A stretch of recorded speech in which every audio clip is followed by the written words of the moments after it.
But see, this is the beginning too, isn't it?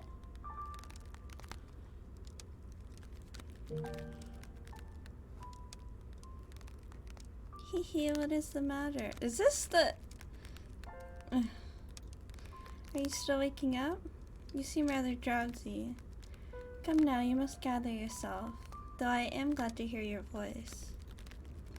I have simply been waiting so long for this moment.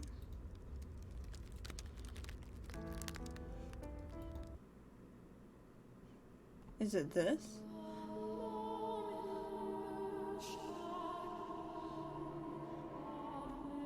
Oh. I think this is where we were. I don't think you're in need of any water. Take another look at yourself.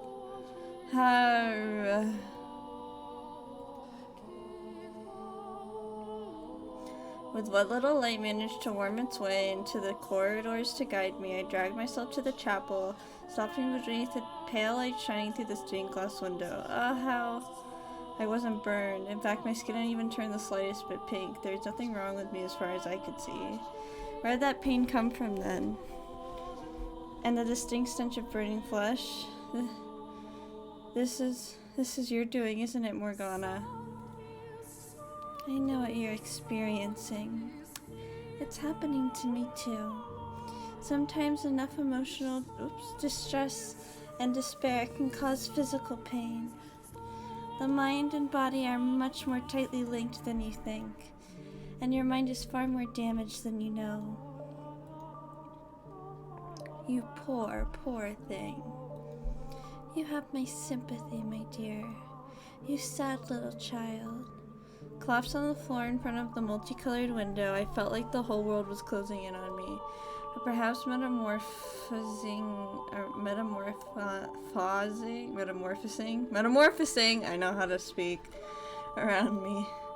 I was completely and utterly cornered, and there was no getting around that, which left me with only one option: to stop fighting and accept the harsh reality before me. It would make everything so much easier. The whole world said there was something wrong with me, and I was the only one who tried to deny it. So in the world's eyes, that meant there was something wrong with me. I was abnormal, I was irregular, I was mad, I was cursed. I was not human, I was not a man. If I'm not human or male, maybe I should just call myself a witch. I did, however, remain firm in my refusal to curse anyone, unwilling to give up that last piece of my humanity. Everything else I let go of, which took a great deal of weight off me. I stopped caring and I stopped thinking. Stopped wanting someone to accept me, and I stopped wanting to run away. Sunlight no longer caused me agonizing, unseen burns, but in exchange I became emotionally empty. I discarded my faith and my hope, building a shell of Zionism and closing myself within it.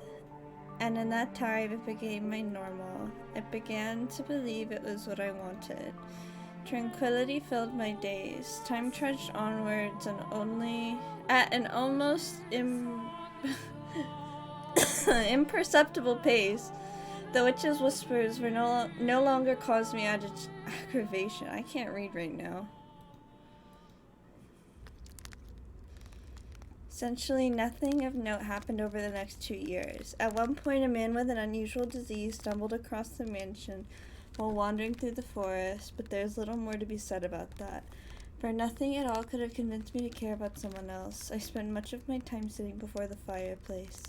I had covered the stained glass windows with drapes, loath to even think about that damned archangel. Staring at the dancing flames, I was able to forget about the passage of time. Watching, unblinking, as the red and orange tongues flicked back and forth, they seemed to spread outward from the fireplace, consuming me, whether by the raging infernos of hell or the cleansing fires of purgatory. The thought of being swallowed up and burned to ashes by a massive conflagration was quite pleasant, but those visions never became reality. Tell me, Michael, what are you thinking right now? Do you still not want to curse them? Look at yourself, Michael. Look at how you're living. Do you really want this life? Have you ever thought about dying? Michael, would you like to die? That's the right answer. God has said that taking one's own life is a sin after all. That's good, Michael. You've made the right decision, and I shall be there with you until the very end, my dear friend. Honestly, part of me did desire death. I just didn't have enough energy to take my own life. My mind and spirit were far too decayed.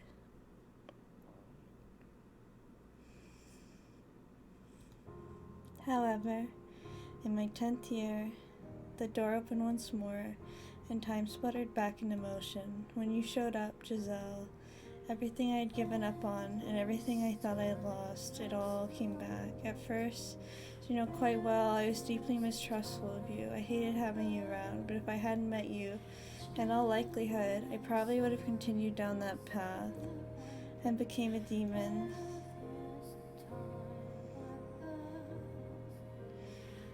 But you seem to me like a rather handsome man. I think I get what you're trying to say, but my mental image of a witch is definitely more a woman. So you're not a witch. Tell you the truth, I don't know who might be here, which had me rather scared. I think I can make this work. It's a pleasure to meet you, Master.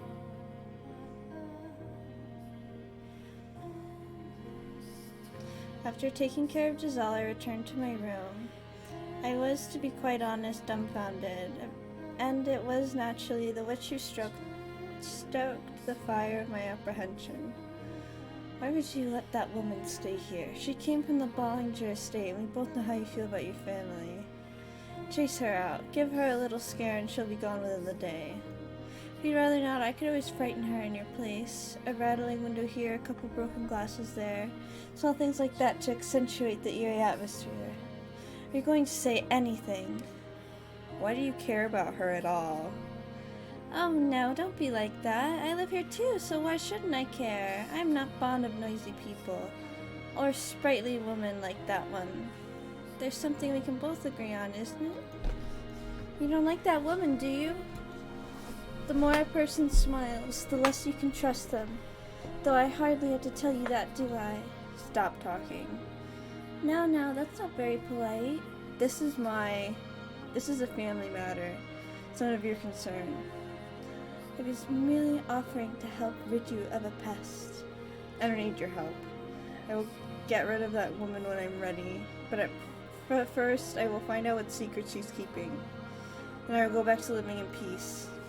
Very well then. That pest has no place in your sweet solitude. The world before you now is so much kinder, so much warmer than the one you used to know. Well, good luck then. And if you need a helping hand, don't hesitate to ask.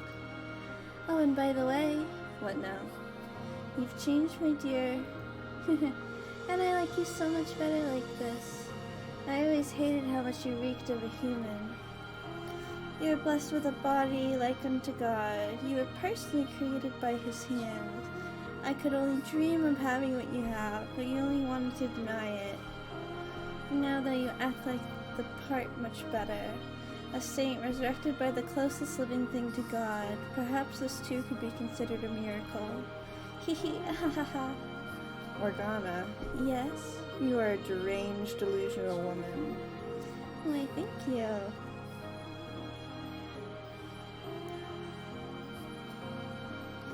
Giselle was a woman who smiled a great deal. Her jade eyes seemed to glimmer every time she made a new face. And the more she smiled, the more vibrantly she spoke, the more suspicious I became. I couldn't trust someone who smiled that much, especially not a woman. And the way she kept trying to get friendly with me didn't help that impression at all. I had a hard time believing she honestly wanted to get to know me, and I couldn't help but think she was trying to fish for information. And when you tried to get close to me, had some ulterior motive, like Amy, who had only done so to satisfy Mother.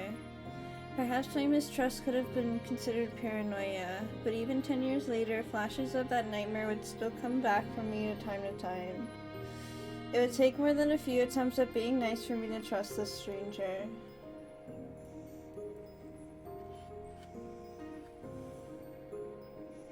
Eventually, I came to the realization that she was hiding something, and I convinced myself it was out of guilt. So I wrote Mother in search of something I could use to tear her down and to get her out of here. I should have listened to Giselle rather than Mother or the witch. But I conflated her with Amy in my mind, so I was unable to see where the truth really lay. I was only able to perceive her as malicious. So instead of her, I put my faith in a mother's words, despite my mother never once doing the same for me. My beloved daughter, Michelle, I deeply regret having to put you in this situation. I never want to let that woman get anywhere near you. She is a witch. A terrible, sinful witch. A dreadful, tainted woman. She lay with my husband, with your father. She's a lowly merchant girl who wormed her way into our family so she could exploit your father for money. She committed a grievous sin, the sin of adultery. I tried to have her executed, but your father wouldn't allow it. So instead he had her banished to atone for her sins, unaware that you already lived there. And I could not tell him either, for that is mine and your brother's secret. I pray that you find in your heart to forgive your mother for her failings. Forgive me for delivering a witch to you. I would not be surprised if she tried snooping around. She is a ruthless fiend who will do anything for money. Should word of your curse happen to spread, I would surely draw unwanted attention from the church. We have no allies except each other. Michelle, with this letter I have included a knife. The blade has been blessed with holy water, which should allow to eradicate the corrupt, evil soul of the witch. I ask of you with all my heart to send that awful creature back to hell. Aww. Poor Giselle. It was storming that night, erratic claps of thunder rippling through the sky. Giselle let out a panicked scream, shoving me back. And the look in her eyes kicked into motion the emotions I thought I had lost. I knew that face, I knew that scream, because that face had once been mine. I screamed with that same utter despair at the world. Back to the way things were. Yes, it's finally quiet again. I'm honestly surprised she stayed as long as she did. In a way, her tenacity is rather impressive. Not many would persist for so long in the face of such obvious disinterest. But no one would try to get friendly with you without good reason. Information about you carries considerable weight outside these walls. But the look on her face then, was that really her just putting on an act because I revealed her scheming? If you think she's afraid of you, you're mistaken. That's how people behave when their sins are brought to light. She was screaming though, and she looked genuinely terrified when she knocked my hand away. You're not going to let a woman's screams cloud your judgment, are you? A woman can make a weapon out of anything. Tears, a smile, fear. The day she arrived, you recognized her smile as fake. So surely you aren't going to fall for this. I'm not falling for anything. I feel like I know that frenzied panic. Something doesn't add up. Just nothing, my dear. In fact, what perplexes me is why you simply didn't just kill her when you had the chance. Are you afraid of the sight of blood? The blood of your tormentors has no more worth than that of a wild boar. You should have sliced her throat without a second thought, although I suppose that would have made quite the mess. Now that makes more sense. You are not afraid of hurting her. You merely didn't want the burden of having to clean up afterward. How very like you. Be quiet. Oh, come now. That woman's finally gone, and it's back to just the two of us. And you don't want to talk? Silence, please. As you wish. You'll celebrate your accomplishment in silence, my dearest friend. I imagine she's out there, half buried in the cold earth by now. I get chills every time I consider where I would have been if I had done as my mother had said. If I had killed you, or if out there in the forest you had succumbed to the unforgivable weather. Life had never given me much in the way of good fortune, but you coming back, you being alive, was absolutely a blessing. I'm done. I can't take it. I'm through with this whole world. I don't have any idea what I went through there, how hard it was just to keep myself together. Giselle, I do understand. I know how difficult, how painful it can be. For no one to believe you, for no one to accept you. I know far too well what it's like to want to scream. You're done with this whole damned world. I truly do. That day, for the first time, we saw past the surface. We got to know each other as people. It was nothing more than a single, small step, but for us it was like we had moved a mountain. I still remember how the light felt. As it shone through the windows we opened together, it didn't burn. And while this might sound melodramatic, I felt safe in saying it was probably the gentlest light I had ever felt in my life.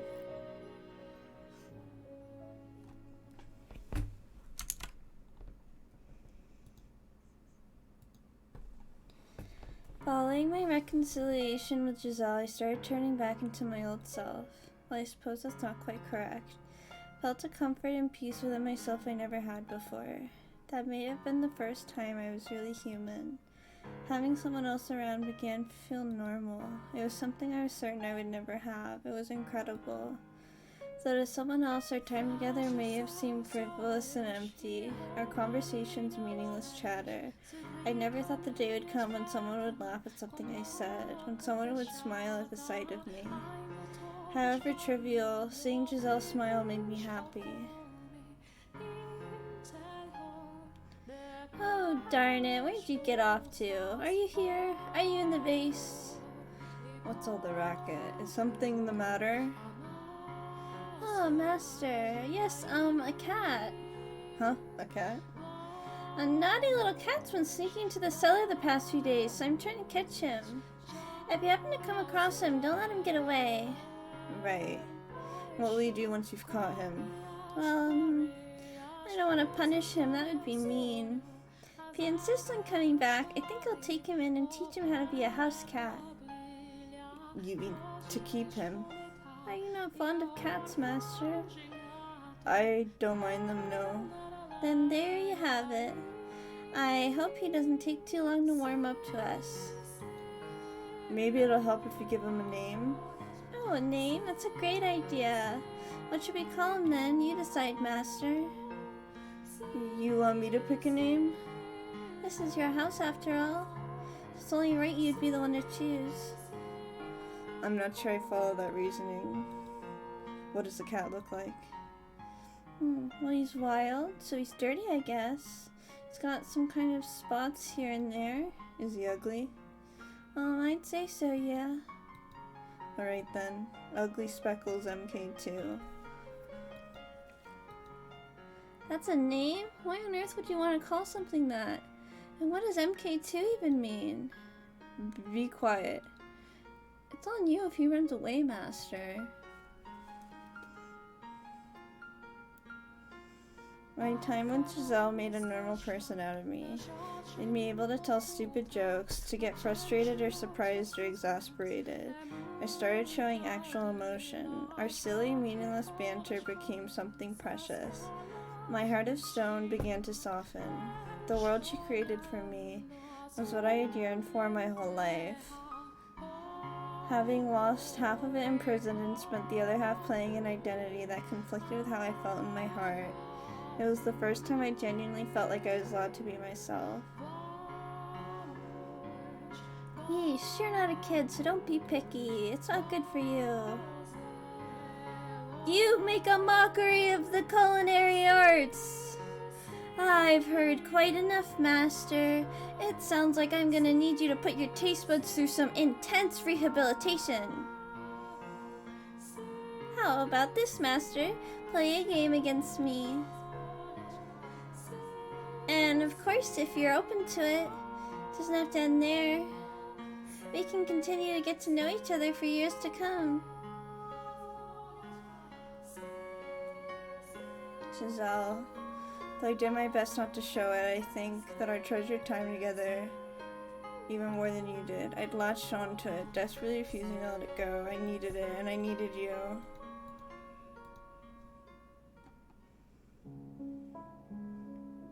Are you listening, Morgana? I can hear you just fine, my dear. Now what brings you all the way up here? You know you can call me from anywhere in the house. My bonds to this tower have been broken. This is a conversation we can only have here. This place where we first met. It's time for us to part ways. My desires haven't changed since our first encounter. I wish to be a person. To be a man. Exactly. When I'm with Giselle, I am that. I think you're close to door 8. Oh, nice. She makes me into the person I always wanted to be. Now you wish to be rid of me, so you can complete your descent into the realm of the unclean. I do. You came all the way up here just to tell me that, a needless formality.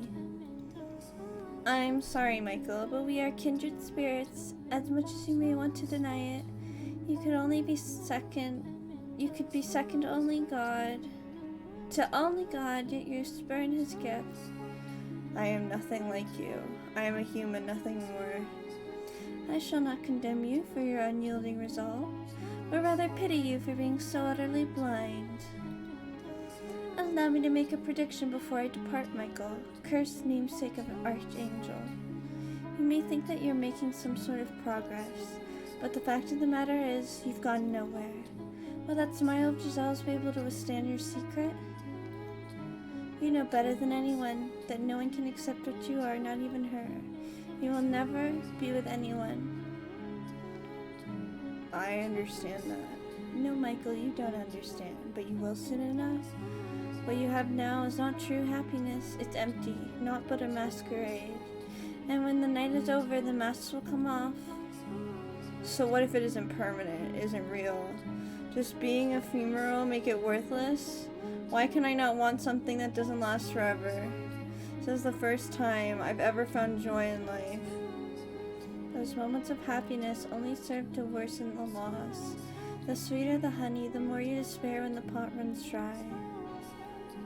Sooner or later you will return to me begging for my help, and I have every intention of giving it to you.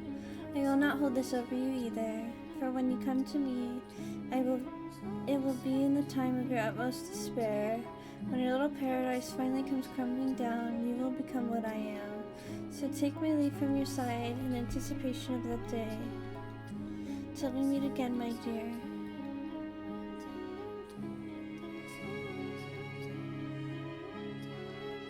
Oh, hello, Master. I was just looking for you. I heated up some wine and I thought you might... Is something the matter? No, I'm fine. Thank you. Oh, it's nothing. All I did was warm it over the fire. Are you sure nothing's the matter? I shouldn't be hearing the witch's voice anymore, so yes, I am fine. Oh, wow. That's wonderful news, Master. It is. Giselle seemed quite relieved when I informed her the witch would no longer be bothering me. I knew she didn't believe in the witch, but that wasn't what mattered. What did matter was that despite the questioning my sanity when I first told her about it, she hadn't tried to pull it away. She treated me the same as before. She never stopped smiling, and that meant so much more than whether or not she believed in the witch. With Morgana's voice no longer constantly in my ears, my life started to feel like some approximation of normal. In fact, I would say it was probably happier than most. Nevertheless, I intend to keep a certain degree of distance between us, for what the witch had said rang truer than I wanted to admit. You will never be with anyone. Having been born into this body, that was my reality, and there was nothing I could do to change it. I had come to accept that, or so I thought. I wasn't going to convey what I couldn't have, but I had gotten a taste of that sweet happiness. I started to develop a great affection for that smile, and as much as I tried to tell myself I was just getting caught up in the moment, that the feelings would pass in time, I found myself unable to restrain the swelling of emotions within me.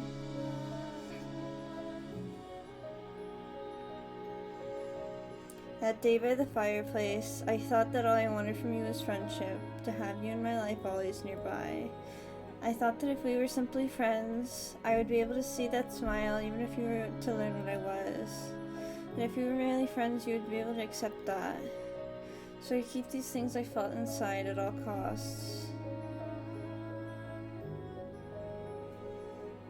However, with each passing day, with each gentle smile, my affection for you swelled, to the point where, as hard as I tried to keep it contained, all it would take was the simplest nudge for it to come spilling out, and it made me desire what was out of reach. I was convinced I had changed, because this happiness had become my everyday, so I had no right to say any such thing.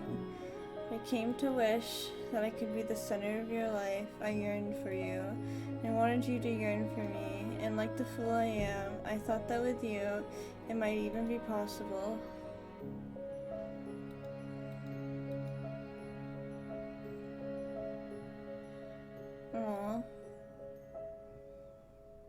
Honestly, it's no trouble, I mean it. You just took me by surprise, that's all. I am pleased. Doesn't matter how it turns out, you drew it for me, Master. Whether it's good or bad is irrelevant. I'd be happy with anything drawn for me by the man I love.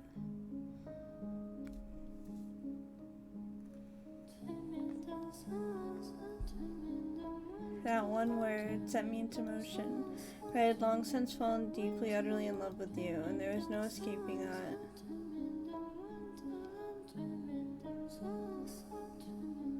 Listen very carefully. I love you. I love you so much. I feel like my heart's gonna explode.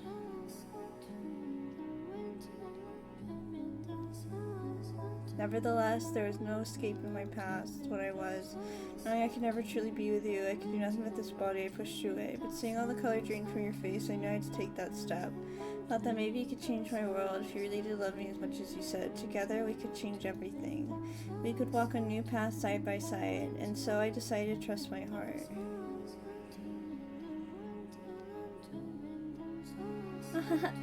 I'm in heaven. I'm so happy I could cry.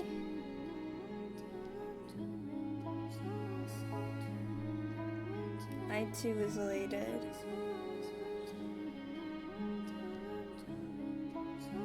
Giselle, I'm sure you thought I was a kind-hearted man, that my love for you was pure and chaste, and I wanted to be that for you, but beneath the surface lurked indecent desires. Despite saying I didn't want to hurt you, just having you by my side was enough. My desire bubbled up at the warmth of your skin. I wanted to let that heat take over, let my hands run free. I could feel it burning inside me.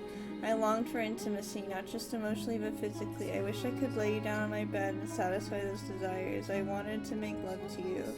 Unfortunately, that was not possible. I didn't have the ability, no matter how hard I try. My body lacks the capability to be the one with you. I can pray, and I can long, and I can wish all I want, but my body will never be what I want it to be. Though I have always known my true color, I have no way of becoming it. My heart has always known what I am, but the world refuses to accept it. Every time I claim I'm normal, 5 say I'm an abomination. Would it really have been too much to ask for me to be more normal, to let me be who I truly am? Is that really so much to ask? Things began to change when I learned my father, Antonin, had passed away. George's would, I assumed, be busy preparing to take his place. If what he said was true, then I would be welcomed back to the estate. I would no longer be a demon child, but a member of the Bollinger family once more. Deep down, though, I couldn't completely believe it would actually happen. After 11 years in exile, I had no idea how they felt about me anymore. Would they even remember a promise they had made so long ago? Fear that they wouldn't threaten to consume me. But Giselle, she often seemed to do, put my mind to ease. No matter where I go, you'll be there with me, Michael. It's true, I am nervous about not knowing what the future holds. But not in a scared something bad might happen kind of way. It's more of a jittery, excited anxiousness. I'm confident the two of us can overcome anything, no matter what obstacles may come our way. Together we can create an even more wonderful future. Could I believe her? Could I have faith in her wonderful future? That she would always be there with me? That we would return to the estate and finally move on with our lives? That together we could create a future?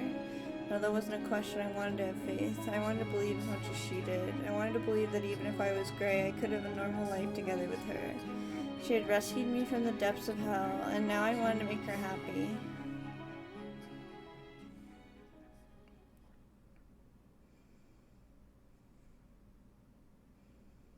After taking that step in our relationship, I made numerous attempts to reveal the truth about what I was.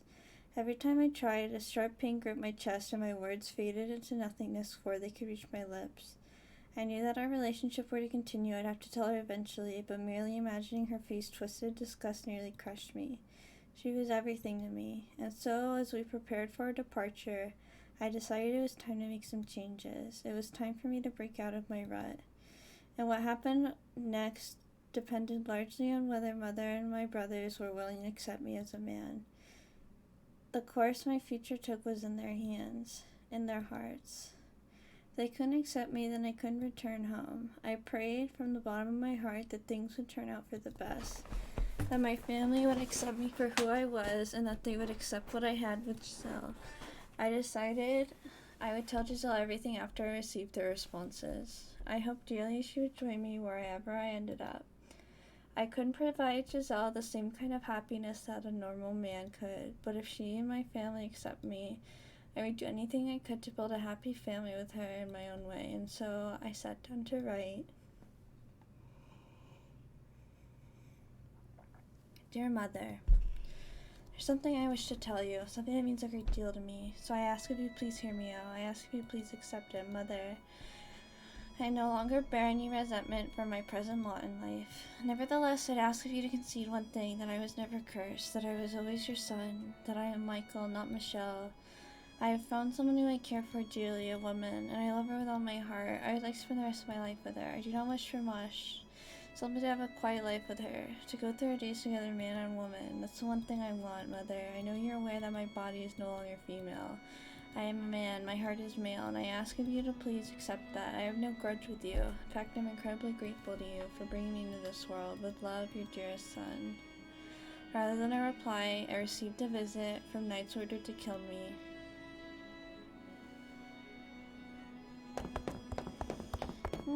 Michael, tell me, why do you think this is your fault?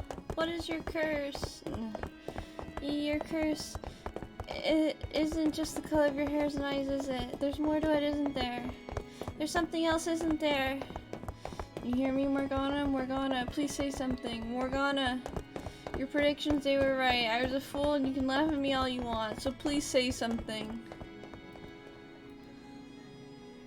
Death. Death to the unholy one. Death to the heretic. Death to the witch. Why won't you answer me, Morgana? Why can I not feel you there beside me? You said you would help me when I came for it. Well, here I am begging for your help. Please just come back to me just this once. I know you're there somewhere. Please, before they break down the door. Michael, I'm alright. It's okay, Michael. I'm not scared. You're here with me after all. I'm fine. It's all fine. So please hold me until it's all over.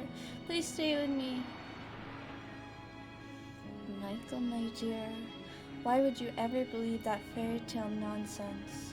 Why would you ever think a wonderful future awaited you, Morgana? Here you are now, wretched, pitiful. For that you have my sympathy. I will help you in your time of need. Finally you speak. Michael? I can feel the despair emanating from you. You hate it, and it kills you. This is how you were rewarded for fighting to yourself. You know exactly who sent those knights, don't you? They rejected you, rejected what you are. Hey Michael, are you alright? Your family, and they will accept your body and heart, branded you a heretic and turned you over to the church. Yes, they did. And did you hear what the knights were saying? They even accused you of being a witch, taken my sins and placed them onto you. Come back to me, Michael. You hate them, don't you? You want to curse them, don't you? You want to kill them, don't you? I shall grant you that wish. Out of your hatred and despair, I shall make my own wish. And that wish shall become a curse upon your family's wicked souls. You'll grant my wish then, Morgana? Yes, absolutely. Tell me what it is you want, my poor little darling. Michael! Let your contempt flow free. Give me the names of those you want cursed. I want you to protect her. Excuse me? If they find her, she could be accused of abetting a witch and executed as well. So please, use your power to keep her safe. You said you would grant my wish, did you not? That was not the wish I was hoping for. I know, but that's the wish I want you to grant. Morgana, then offer me something in return. Such a disappointing wish requires a sacrifice. Step beyond that door, my dear, and witness the ultimate despair. Was my plan anyway. So long as I am considered a heretic and marked for death, my being alive puts still in danger. Indeed it does. Yet here you are shaking and scared like a little child. Of course I'm scared. There's a single person who doesn't fear death. Please keep her safe. You're the only one who can help me, Morgana. You have my word. From this moment on, I vow to protect her life. Thank you. Giselle. Please hear me out, Giselle. I never thought anything good would become of my life. I never thought I would find anyone who truly understood me, who would be happy to have my love. For that I hated the world. I was in constant torment living in the shadows. But then a single ray of light shone down on me. Michael, you, Giselle, you delivered me from the darkness. I'm scared, Giselle. I'm terrified. I used to think my life was meaningless, that it didn't matter if I lived or died. Never mind, still a little bit far from right. Oh, okay. But now I can't stop shaking. That's perfectly normal. I'm scared of it too, but what scares me most is losing you. Oh, Michael. So please allow me to repay you. I said I'd do anything for you, so let me do this. I haven't given you anything. I haven't done anything for you. Give me one final chance. Michael!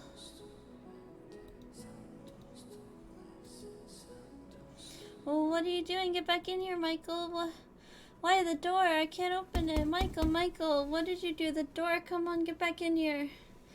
Guess you can really perform miracles, Morgana. I don't want to lose you either. I know that. By doing this, I will bring you pain, Giselle. I can't make you happy no matter how hard I try, and I realize that. Say something, Michael. You're out there, aren't you? Please don't do anything rash. They're gonna kill you if you're out there. Giselle, the witch told me. She would ensure your safety. Michael, she isn't real. There's no witch talking to you. It's all in your head. Thinking of your imagination created to alleviate your loneliness. Rest assured she does not lie. Michael! I pray that someday she'll be able to get past this to move on with her life. She needs to know that's all I want. I have to find the right words. I'm pathetic. My voice is so shaky. Please listen. You're a wonderful woman, Giselle. Spirited, true to yourself, deeply sympathetic. You are not to blame for how difficult your life has been. Most of the fault lies within me. A bit of bad fortune, but that's all behind you now. Once this is over, you can start anew. What are you talking about? So survive, live a good, fulfilling life. Move past this, live your life, and always love your family. I know you can do it. That's my wish for you. No, I don't want that. I want to be with you. No one else but you. I don't want to let you die. There it is. Death to the heretic. Death to the heretic. Death to the heretic. Get back in here, Mike. Open the door. If my choice is to live on without you, I'd rather. Your scars will heal. You'll find a nice man and have a wonderful family. Why? Because you have a good family. You have a mother and sister who love you. If you were to be executed here with me, you'd be marked as a heretic as well, and your family would be condemned. I don't want anyone else to suffer that kind of disgrace, but I can't tell you any of that, because I don't want you looking into why I am a heretic.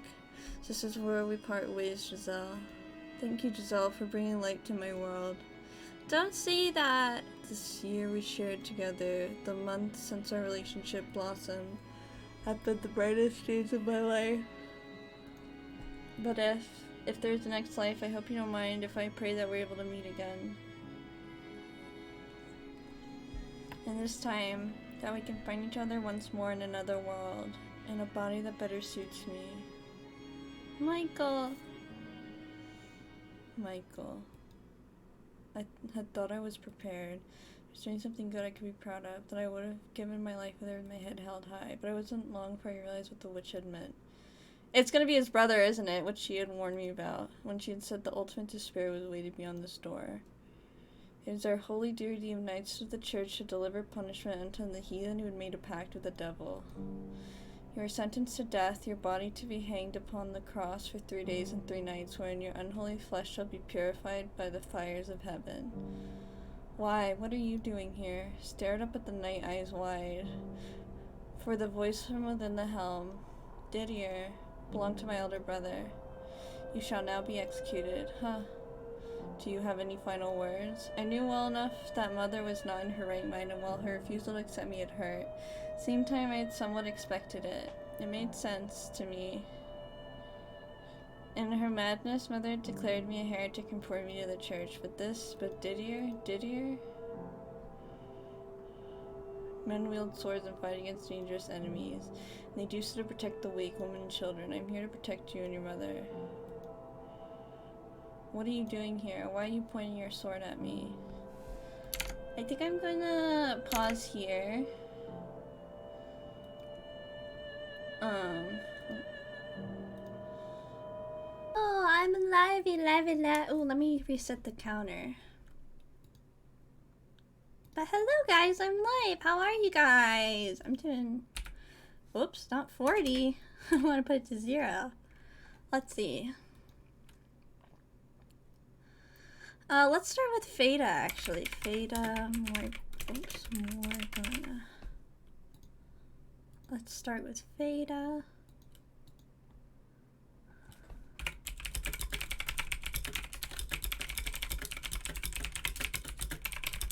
One sec, guys.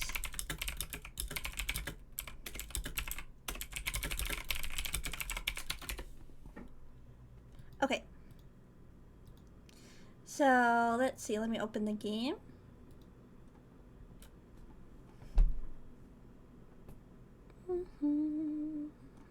Where is it? Where the heck is it? I found it.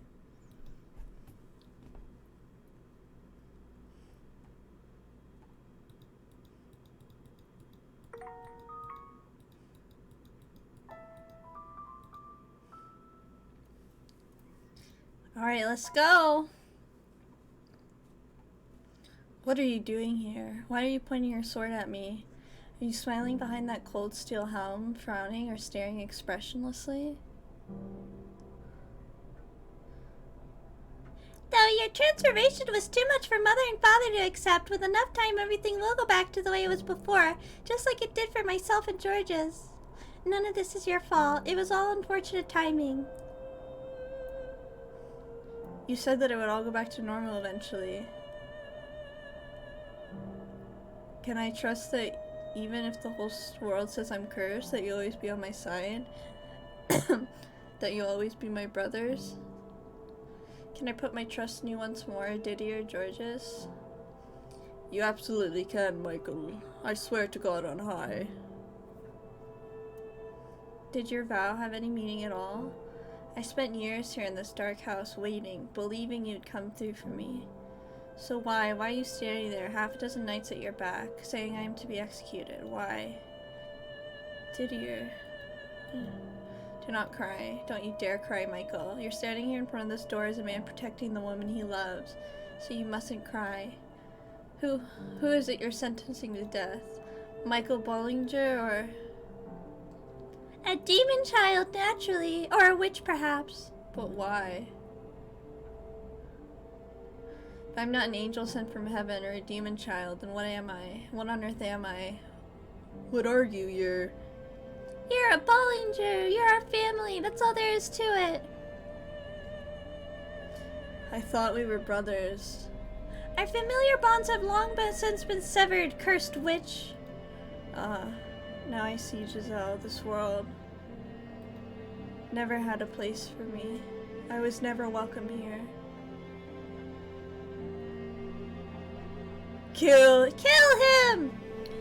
Quick update, still scrolling through media. There's a lot of media. Nice voice acting. Oh, thank you. Hi, Anya and Darkily. Sorry, I was so into it. I forgot to look at my chat.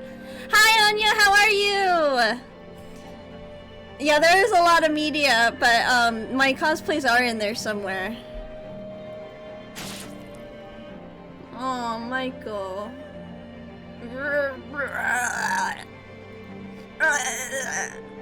So many blades pierced my flesh.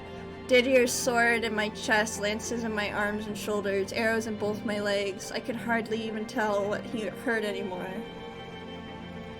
But the pain from within was much clearer. My heart cracked audibly before shattering completely. Don't cry. Do not cry. Tears will only make me more pitiful. So don't you cry, Michael. Don't cry.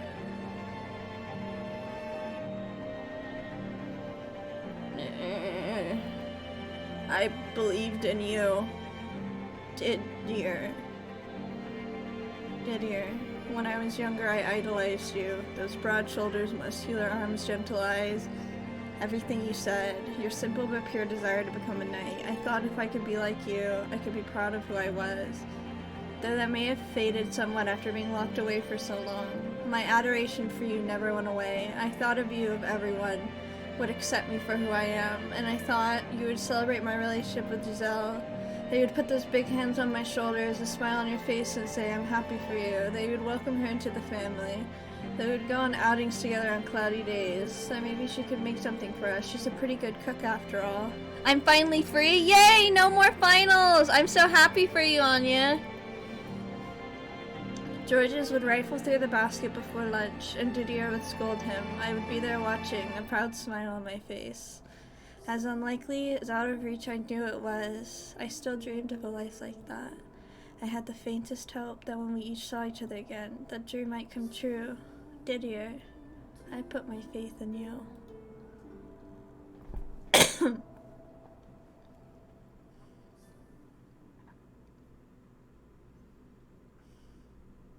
Oh, poor thing.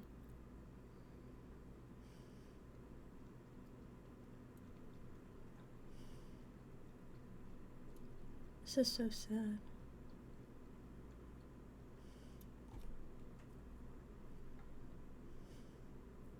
And so my life came to an end, but that wasn't the end of the story.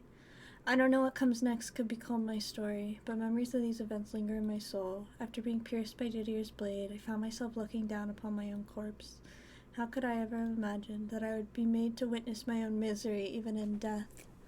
Fortunately, I got a second chance on my field subjects plus my professor. Oh my god, that's so good! I'm sorry that you had to do that at all, but I'm so glad you got a second chance. I watched as my eldest brother dragged me to the place of my crucifixion, and my soul, evidently still bound to my flesh, was dragged along with it against my will down to the nearby village. The knights have returned from their holy quest. Oh, how we've awaited your arrival. How glorious it is to see you.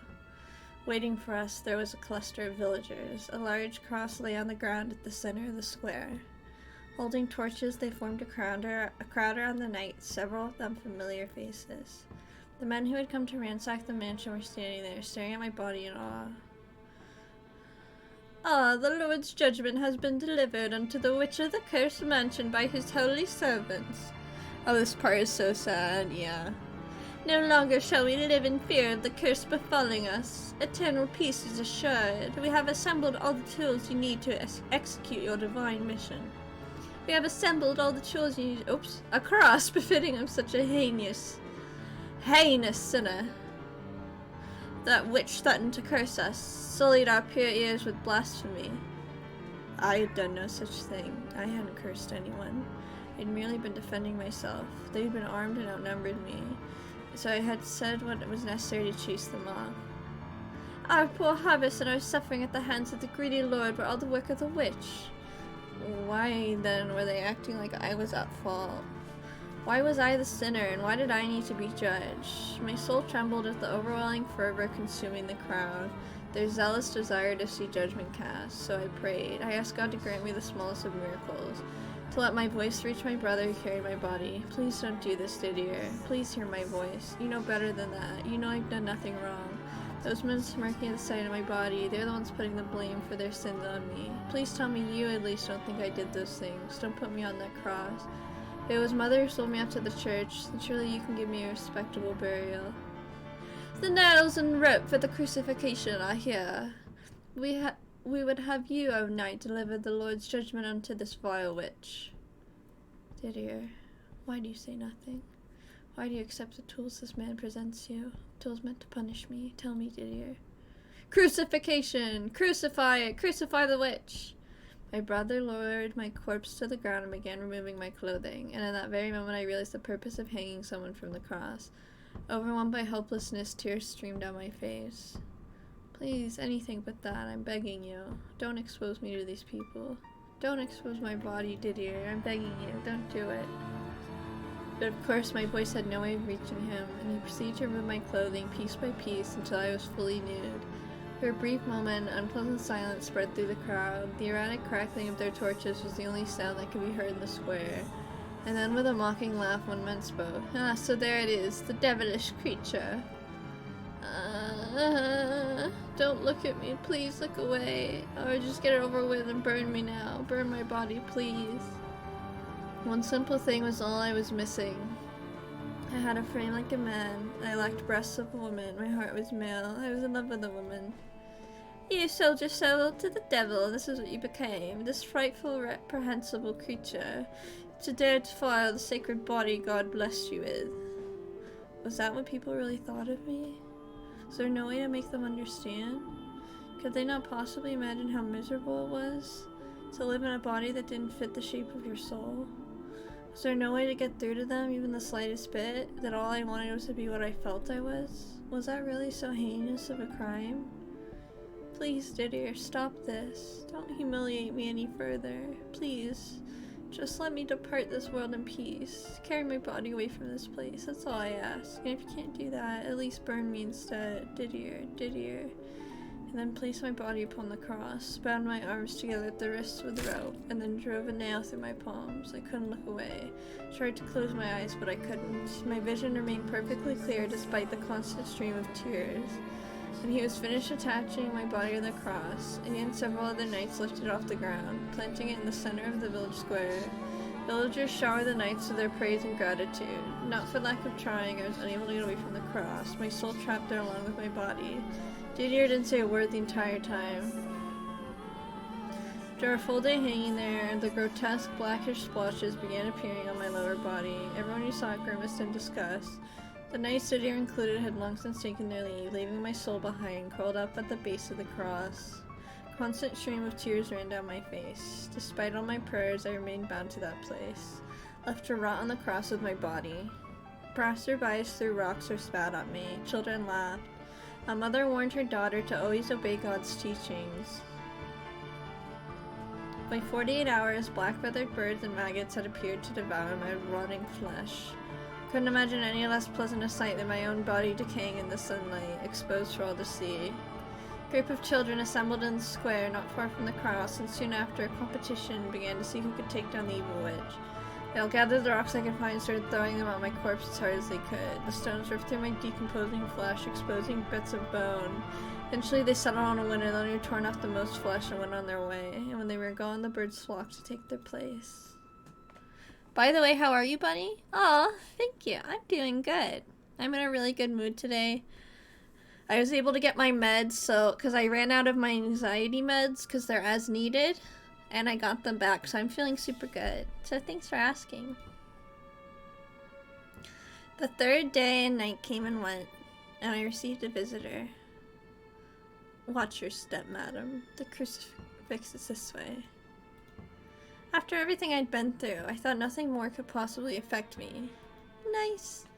I had sunk as far down into the abyss as I could go. However, is it Amy? Mother. I knew it was her instantly. She was older and bonier than I remembered. She had bags under her eyes so dark they looked like bruises. Her once lustrous blonde hair faded almost white, but I would always recognize my own mother. What are you doing here, Mother? Father. In the 13 years since I'd last heard Mother's voice, it had grown raspy and weak, but there are still distinct traces of it in the woman who had raised me, who had stayed at my bedside when I was sick. Though I lacked a physical body, I still felt a deep, piercing chill at the sound of her voice. Father, this is not my daughter. I did not birth this accursed thing. No, no, no, no, no. I am her victim. For years I suffered at the hands of this witch. She stole my daughter away from me, tormenting me, endlessly tormenting me, trying to ruin me. Demon, you're a demon. Mother. I despise you, you foul, hellish monster. I loved you. You took everything from me. I could never bring myself to hate my birth mother. I feel nothing but revulsion for you. I loved you. An eternity in fires of hell would be too good for you. I often disagreed with the things you said and did, but I still remember the feeling of your hand in mine. So I lay sick and bad. I have absolutely no relation to this demon. I kept writing you letters, kept pretending to be a girl for you, because I didn't want to hurt you. This is not my daughter. I couldn't stand doing it. Whenever I sat down to write one, it came out a horrible wreck, even worse off than before. But even so, send this monster straight to hell. I didn't want to break you, Mother. I didn't want to push you any further off the edge. Quickly, set me free of this accursed thing. But I suppose I still did end up breaking you. Please be at ease, Madame. The Lord has heard your prayers. He wants you to cast the demon into the cleansing fires. He wants you to show him that, as you say, you have no relation to this unholy thrall. Gladly, gladly. I'll gladly send this vile creature to the deepest pits of hell with my own two hands. Her eyes swirling with every hateful emotion imaginable, Mother took the torch from the priest and tossed it into a pile of straw spread around the base of the cross. The flame crackled as it spread upward, consuming my body and filling the square with the putrid stench of burning flesh. Through the cloud of smoke, I could see a faint smile on Mother's lips. Mother, I'm so sorry. You had to give birth to me. When the inferno devoured everything, the cross itself came crumbling down. My soul was finally released from that place, or rather I suppose it more shattered. The things I saw, the things I was made to watch were harrowing. Morgana had been right. The anguish that came after knowing happiness was much greater than anything I'd felt before. I had eroded my spirit, drained me of the willpower to bear the sight of the world after death, but rather than give in to the hatred like Morgana had, I despaired of myself. I didn't curse or bear a grudge against anyone. I prayed for my own extinguishment. My soul began to crumble, neither ascending to heaven nor falling to hell, but fading into darkness everlasting. My fingers were the first to go, then my eyes and my mouth. All sound vanished into nothingness. My beating heart and all emotions that had once taken root within scattered like leaves upon the wind, my soul completely, wholly decomposed. I couldn't stand to allow my soul to return to the living world, no matter what it might take residence in. Some length of time later, muffled and indistinct, no longer in human form, I had no ears to speak of, but the sound gradually increased in volume. It was a voice. Where are you, Michael? What are you doing? I'm still praying. I'm still wishing for you to appear before me forever and ever and ever, ever and ever and ever. I've been praying for so long, I don't even know how long it's been. Before you left, you said you were going to pray too. You said you hope we can meet again in another life. I'm not misremembering, am I? Michael, come back to me soon.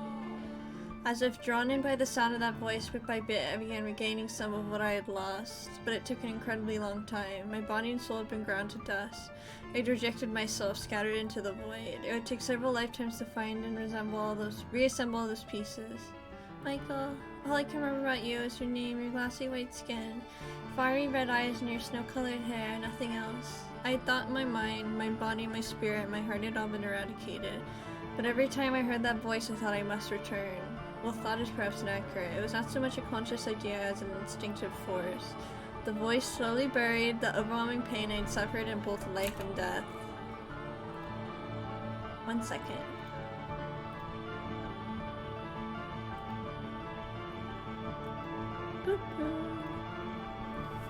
I began to search for the source of that quiet, constant whispering echoing in the emptiness. Chasing after that tiny fleck of light, the one thing in the world that seemed to desire my presence. Michael, I'm no longer the girl I once was. I've built a thick cocoon around myself. A cocoon I can't break free of. My own protective shell is devouring me. I'm waiting for you, Michael. Waiting for you inside my shell. Always waiting. Will you be able to recognize the person I've become? Please, Michael, get me out of here.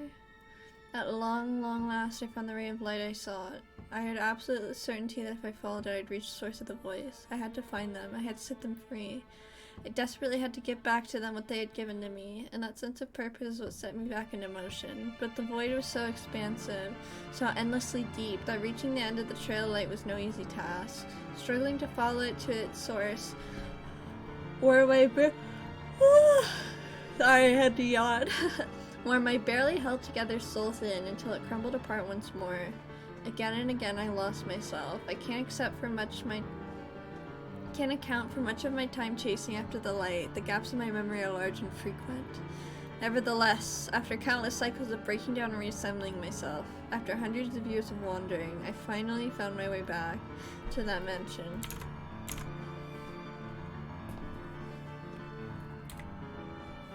When the two of us had our long-awaited reunion, neither of us were our old selves any longer.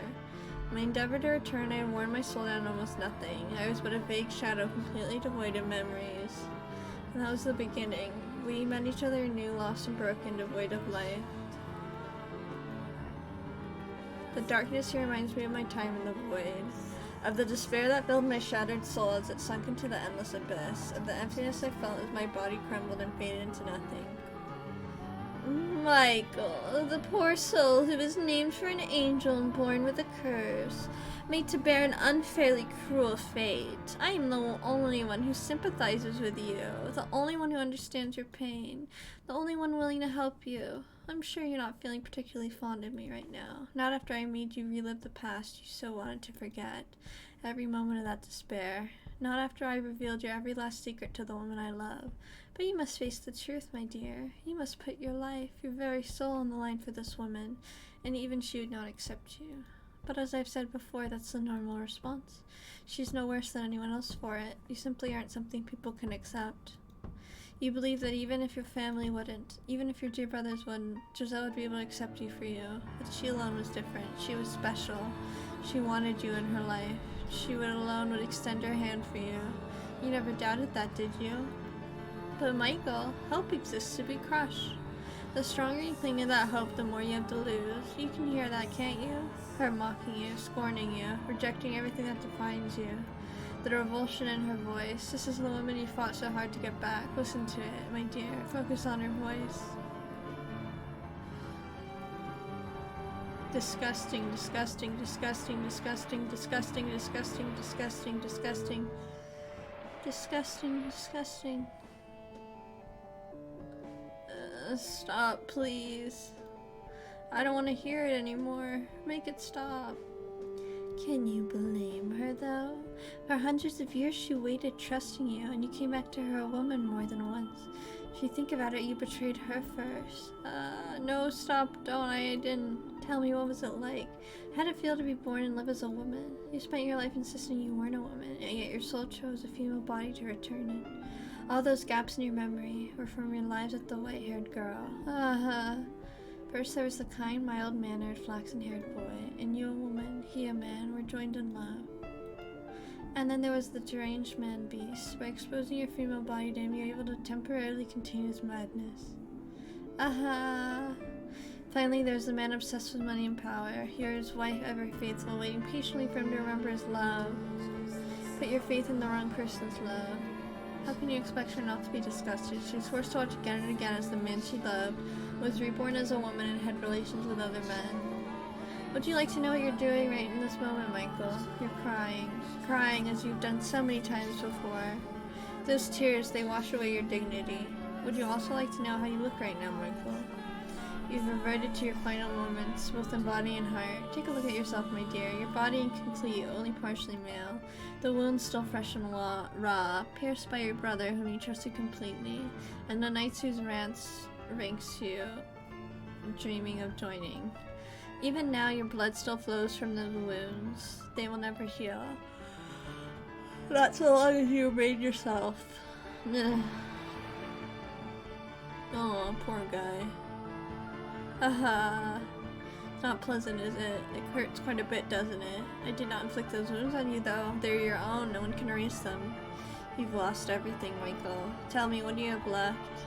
You're robbed of your pride, your dignity, your life, your identity, your very existence. And the love you thought you still had? Well, she's gone and left you behind, too. And you still refuse to curse anyone. Why do you not take what you deserve from those who stole everything from you? You have every right to vengeance, and I'm offering you the means to have it. Curse them, my dear. I cannot curse anyone. You disappoint me, Michael, but if that's what you want, if you won't join me in my hatred, then so be it. I will accept you're not similar as I once thought, and much as it pains me to do so, I will release you. I will even wish for your reconstruction to the body you desire. You shall descend into the mortal realm as a human man, never to set foot in this cursed mansion again. Imagine it. Though waiting so long, you'll finally be able to obtain the body you so desperately seek. To have a wife and create a happy family of your own. Wouldn't that just be lovely? I'll make that wish for you, my dear. You can have that life. All you have to do is walk out the door. It's that easy. Just let go. Let it all go, Michael. Damn, I don't have any other options? Oh, there we go. Don't listen to her.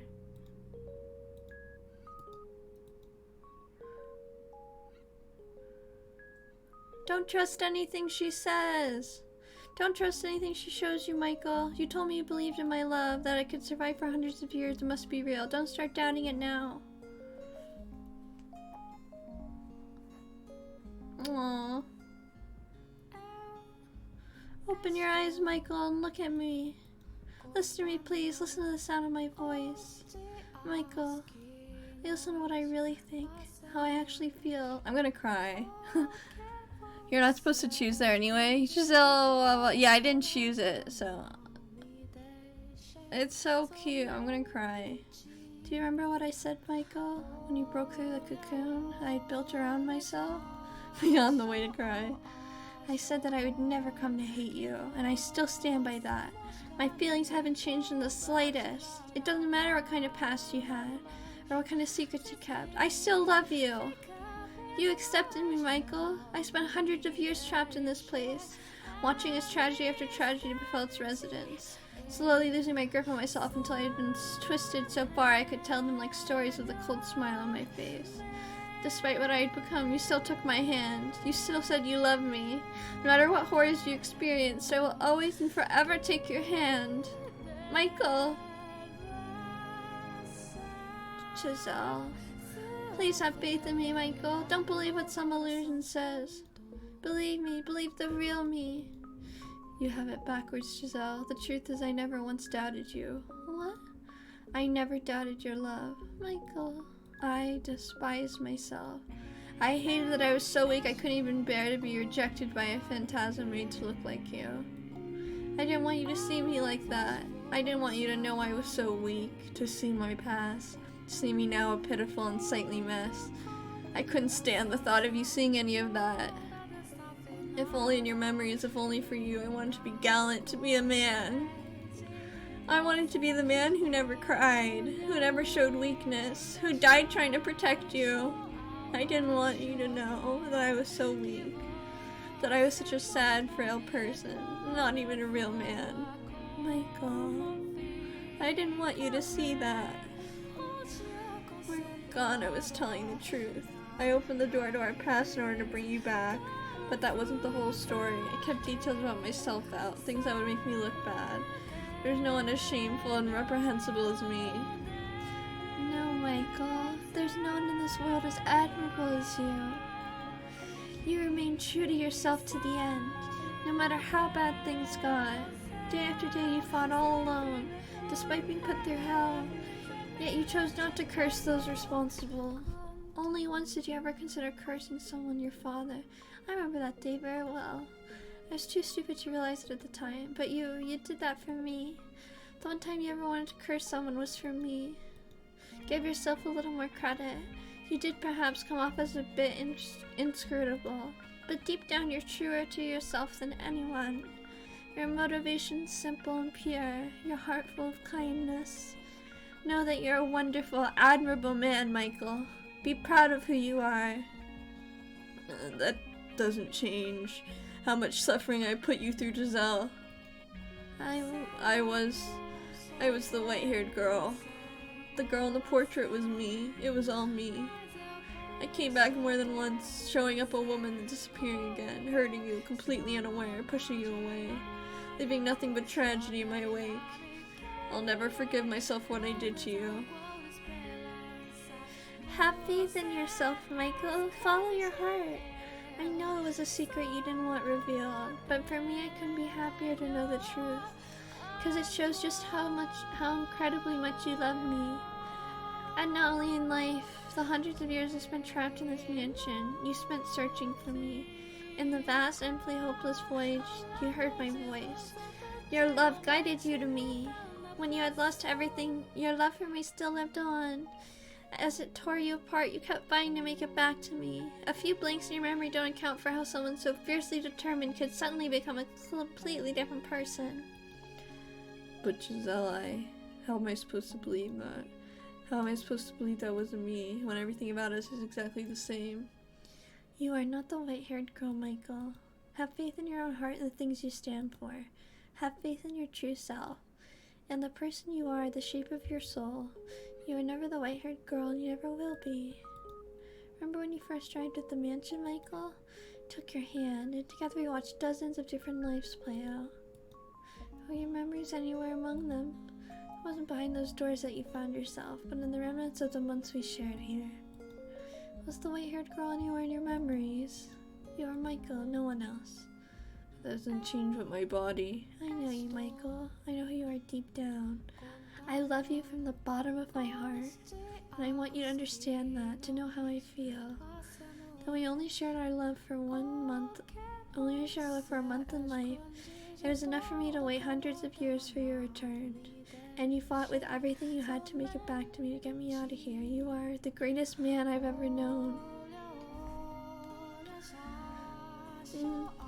Giselle, how is it you always manage to see straight through me, Giselle? To give me exactly what I want, the smile, that single ray of light in the endless dark. To say what I've so desperately yearned to hear, the words I've sought for countless years. Giselle! I reach out for her, but she's beginning to fade, her outline hazy and blending into the surrounding. All I manage to grab is empty air. I want more than anything else to feel her warmth right now, the sensation of her skin against mine, but there's nothing there. Please, Giselle, don't leave my side again. Don't worry. Sorry. Don't worry, I'm right here with you. I'm not going anywhere. Giselle. Put your hands on my shoulders. Wrap your arms around me. I can't. I want you so much, but I can't feel you there at all. You can, Michael, I promise. Close your eyes. Now reach forward slowly. You can feel me there, can't you? That's my finger, and that's my hair. Those are my eyes, and here are my lips. Here's my heart, where I keep all the feelings you gave back to me. My love for you. In my body and spirit, I am all yours. Can you sense me being here beside you? I think I can. Now hold on, don't let go. You know, it's kind of funny. We're like two awkward kids around each other, bound together by a love so amazingly powerful. Yeah, we only ever held hands a few times. Embracing is like some incredible achievement for us. And we're supposed to be full-grown adults. Kiss me, Michael. You never got the chance while we were alive. Giselle. Are you gonna tell me to wait again? Not this time. Feel my way around the emptiness where she is, her skin white but not pallid, her cheeks slightly flushed, dimpled by her smile, her lips which at times called me master and at times called me Michael, her entire being, this woman who accepted me as a man, who even in death continued to bring me back from my darkest places. She's my everything. I feel a faint breath against my neck, somewhere between a sigh and a giggle. Feel her warmth, which I thought I would never know again, the softness of her skin. I envision her face before me where I'm sure she is, with her eyes closed, and I press my lips against hers. It was a quick, clumsy affair, just a little peck, not the kind of kiss two grown adults might expect to share, but nonetheless, gentle warmth spread through my body from the place our lips touched. It's a sensation so pleasant, so nice. I can hardly believe it's real. Our surroundings dissolve. The world takes on a new face. The plane of tranquil light created by Giselle, into which the mansion's darkness slowly seeps. The difference is, now I'm not afraid to step back into it. All it took was that single irreplaceable moment to change my everything. If I can't see her here, I can feel her presence right beside me, her heart, and that she too can feel mine. I won't falter anymore. I'm through hesitating, wavering about in a fear of my own weakness. I will look to the future. I will believe in myself, because she believes in me. I'm done carrying the change I created for myself. I have work to do. No more looking away from my responsibility. As the light dims and the darkness begins to take over, I hear her voice in my ear. Michael, can I ask you to lend your hand to someone? You've set me free. Now I'd like you to do the same for her. This is something I don't think anyone else can do. Only you can rid the mansion of its darkness. I'm here with you too. So let's open the final door together. The true final door. We can put an end to all this tragedy. I know we can. Now off we go, Michael, and do not let go of my hand.